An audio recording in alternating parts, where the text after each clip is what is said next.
Hello and welcome to the viewers of this video. This is the Orange Fan here, bringing you another entry for the episode Recap and Thoughts category. This video will be dedicated to the A segment of episode 59 of Codename Kids Next Door, Operation Canyon. We begin this segment at the Grand Canyon, where we see a great number of Kids Next Door operatives have barricaded the Grand Canyon and are evacuating it of tourists, both by land and by air.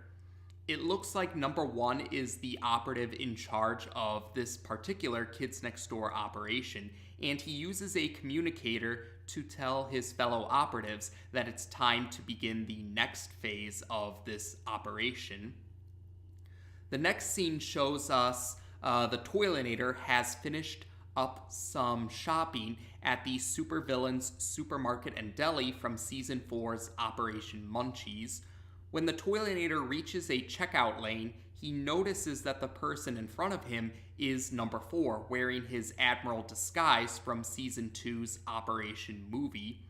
We don't get to hear what it is exactly that number 4 is buying from the supermarket, but whatever it is, he's buying a great amount of it, and he wants it to be placed in several dump trucks rather than paper or plastic bags.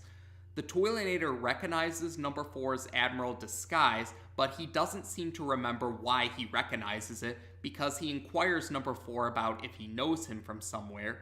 Although number 4 stumbles a bit with maintaining his cover, he seems to fool the Toiletnator. However, when number 4 is leaving the supermarket, his fake beard falls off, and that's how the Toiletnator realizes that the Admiral is actually number 4 in disguise. The Toiletnator also notices Mr. Boss entering the restroom, so the Toiletnator enters the restroom to warn Mr. Boss that the kids next door are up to something. Mr. Boss is sitting in a stall right now, and he tells the Toiletnator not to pay it any mind. He reasons that he, Mr. Boss, would be the first to know if the kids next door were up to something, and the Toiletnator accepts Mr. Boss's reason. Before the Toiletnator leaves, he overhears Mr. Boss complaining about the toilet not functioning properly, so the Toiletnator uses his powers of flushing to help Mr. Boss fix the toilet. So afterwards, the Toiletnator exits the supermarket, and he assures himself that Mr. Boss is right about how he, Mr. Boss, would be the first to know if the kids next door were up to something. However, number 4's Admiral disguise is thrown on top of the Toiletnator. Yes, number 4 has thrown off his Admiral disguise, and it ended up landing on the Toiletnator. So the Toiletnator notices that number 4 and a great number of other kids next door operatives are driving a great number of dump trucks filled with whatever it is that number 4 bought in the supermarket, and they're preparing to head off somewhere. The Toiletnator. The Toiletnator uses his toilet paper wristbands to latch onto one of the dump trucks, and then he uses some toilet plungers to stick to the bottom of this dump truck, and he figures that this will be the best way for him to figure out what the kids next door are planning, because some of the kids next door operatives are going to take him to their destination. Eventually, the dump trucks arrive at the Grand Canyon, and the Toiletnator rolls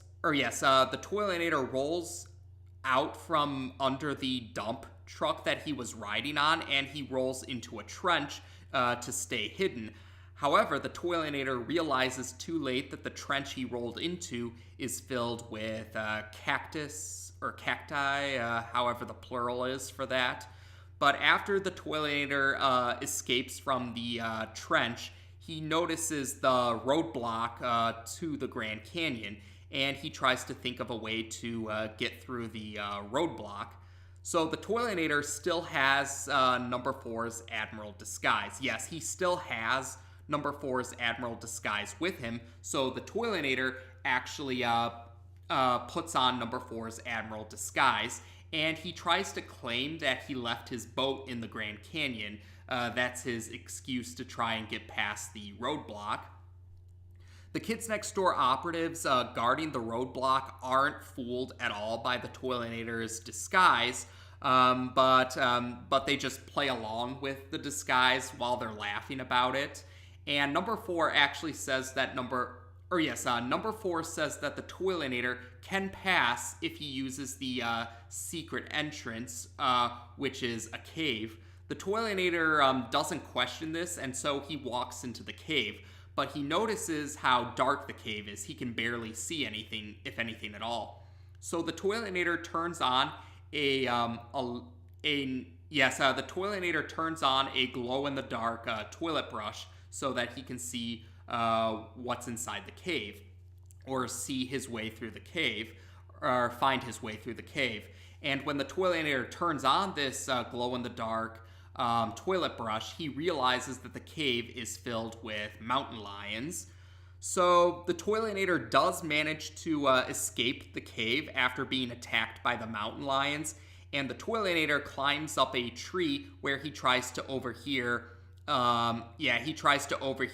more of the Kids Next Door operatives' conversations to figure out what's going on. So number 1 has met up with number 3, who has acquired many sugar packets with many other Kids Next Door operatives. And number 5 arrives to report that she's gathered a great number of plastic spoons.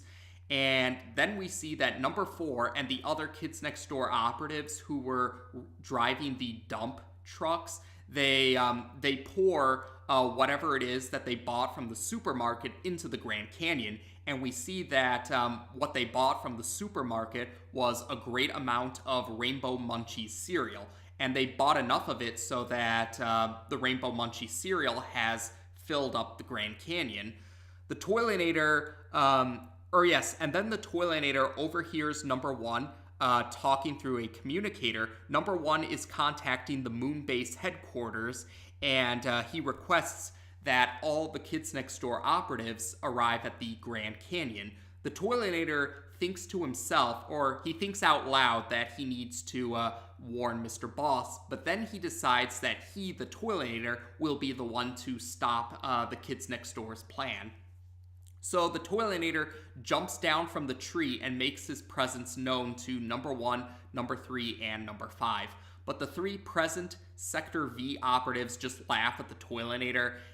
They don't take him seriously, and they just tell him to keep quiet while they finish up their operation. So the next phase of this operation involves the Kids Next Door operatives that are piloting flying vehicles, number 2 being one of these operatives.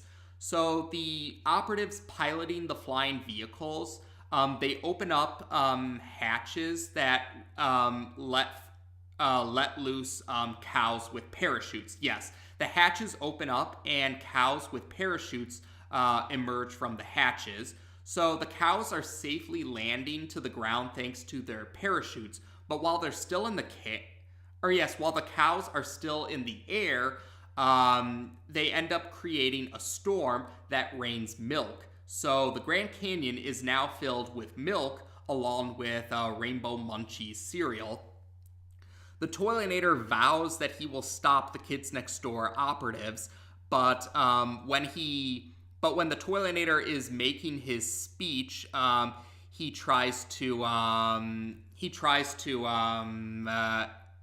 Toiletnator tries to make a speech about how he will stop the Kids Next Door, but then he ends up tripping and he falls into the Rainbow Munchie and milk-filled Grand Canyon.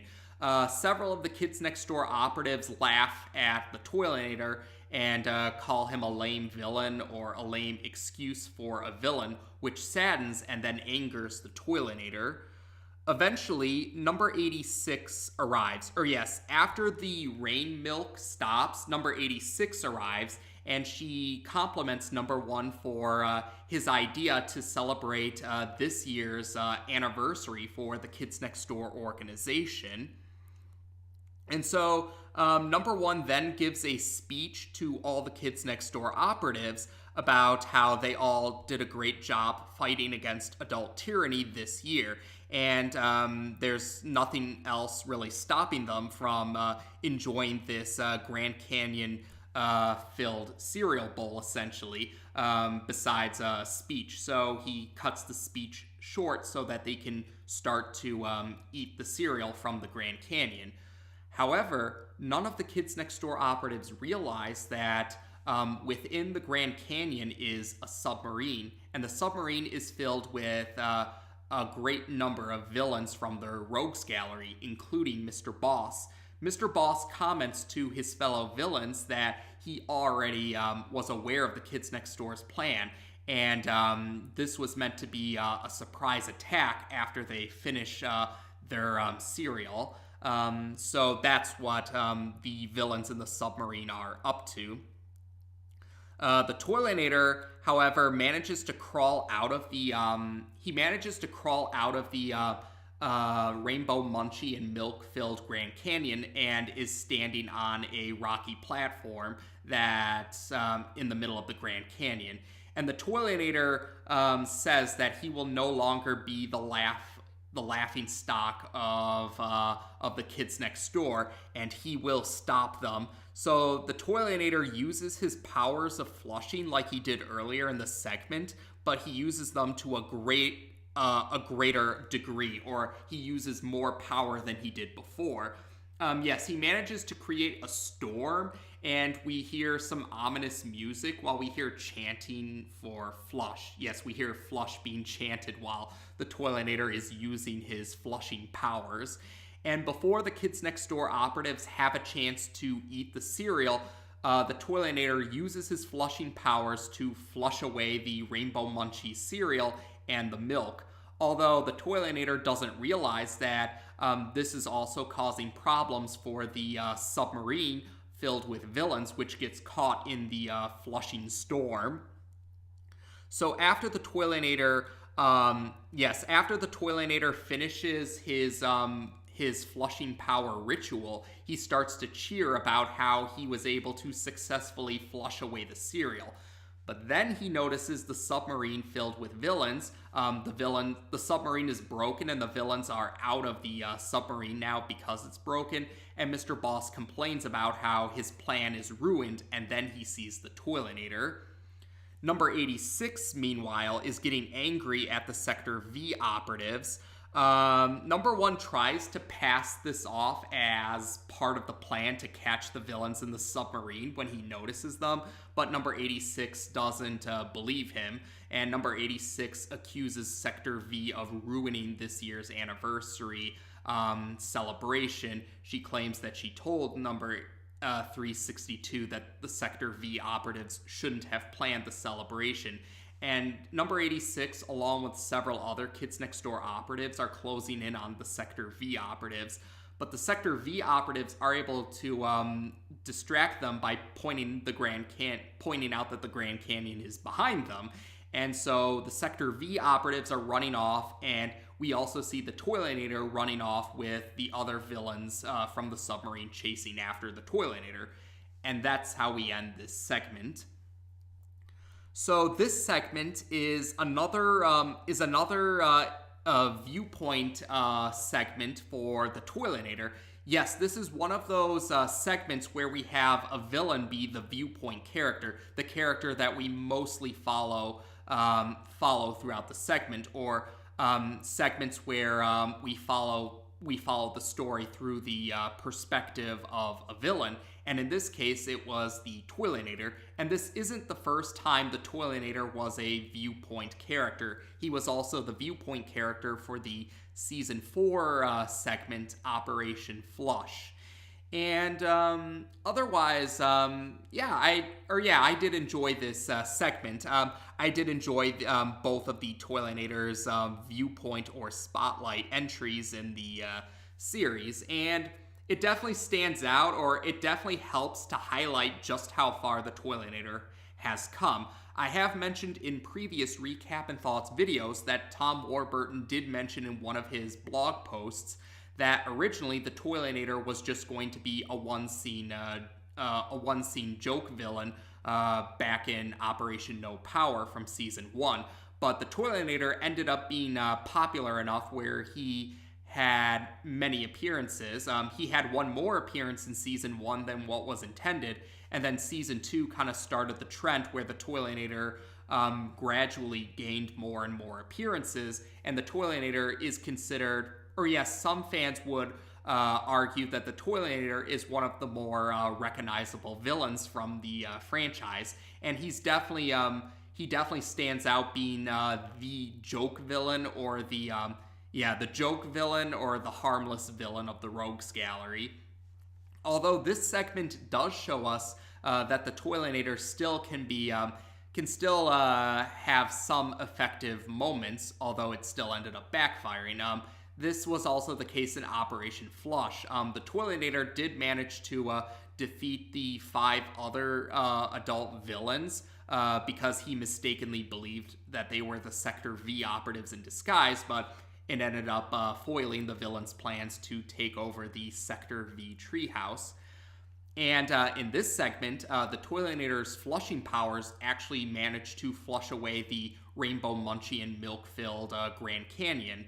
The Rainbow Munchies and the milk that were filling the Grand Canyon. He manages to flush them away, but that ended up doing more harm for Mr. Boss and the other villains that were gathered in the submarine because it ruined their surprise attack. Although, yes, the Kids Next Door operatives didn't get to eat their cereal, but Mr. Boss and the other villains were stopped from unleashing their surprise attack. So the Toiletnator, once again, he manages to do something impressive, but it ends up backfiring for his fellow villains.